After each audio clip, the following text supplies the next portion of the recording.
Welcome to the deep dive. We cut through the noise, get straight to the insights. Today, we're diving into something maybe surprisingly familiar, the holiday letter. Ah, yes, the annual update. Exactly. And we've been looking at some really interesting thoughts from Lee Gale Gruen's blog, Reinventing Yourself in Retirement. It's got this fresh take on them. It does. It kind of pulls back the curtain a bit. Right. So our mission here is to figure out why these letters, the ones meant to share joy, why they sometimes land a bit flat or feel maybe less than totally genuine. Or even off-putting sometimes, yeah. We all kind of know the type, don't we? They usually follow this formula, recapping the year, lots of positive snippets about everyone.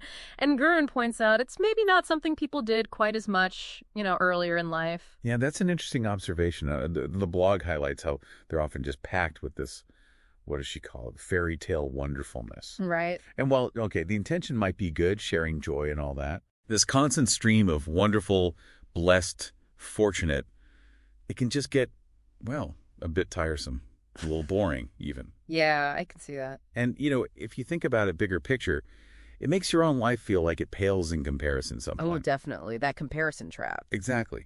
Taps right into that basic human thing of comparing ourselves. It's not just about the letter, really. It's about managing how people see us. Yeah. Projecting something ideal, maybe.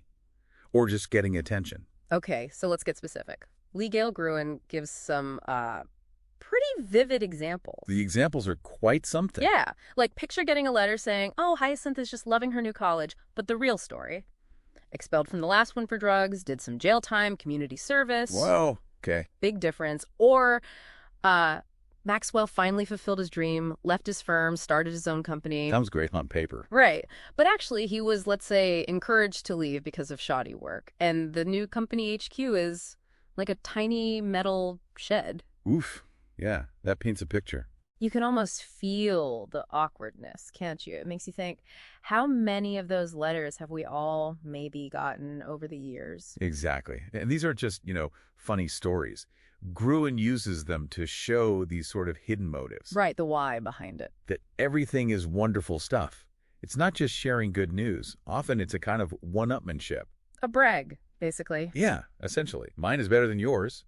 It plays into that whole perception management thing, trying to project an ideal, but it often just backfires. People feel inadequate or just, like we said, bored. And then on the flip side, you get the everything is terrible letter. Oh, the other extreme. Yeah, that's like a play for victimhood. Yeah. Trying to suck more than the practitioners share from the attention pool, as Gruen puts it. Haha, that's a phrase. It's basically a big bid for sympathy. Maybe exaggerated. It really shows how trying too hard to control how people see us can actually push them away, doesn't it? Instead of, actually connecting. Absolutely. People can usually see through it, whichever way it leans. Yeah, you sense it. And a big dose of just one extreme. It's just a turnoff.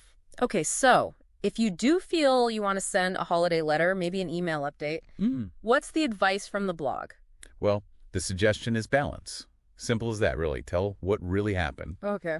Not just the Pollyanna version, all sunshine and roses. Right. Avoid this super glossy version. But also be careful not to just dump everything negative. Avoid the poor me-isms. Gotcha. Don't make it a therapy session either. Exactly. Don't just angle for endless sympathy. And there's a warning, too. Ignore this balance. And Gruen says recipients may repay you in kind. Ooh, interesting. Like, you might get back what you give out. Could be. It's about finding that authentic middle ground, Yeah. Genuinely sharing, acknowledging life isn't perfect, but without dwelling on the bad or, puffing up the good too much. Yeah, that makes sense. And it links back to that idea she mentions, enjoying the holidays like a guileless child without an agenda. Not using these updates as some kind of tool to boast or manipulate. So really, for you listening, the big takeaway seems to be the value of just being real.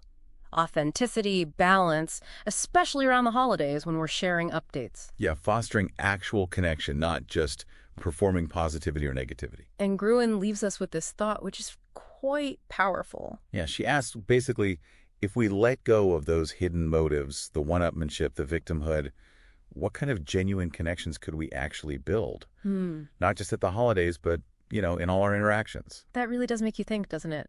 Where else in your life could you maybe bring a bit more of that guileless, straightforward approach to sharing? Something to chew on.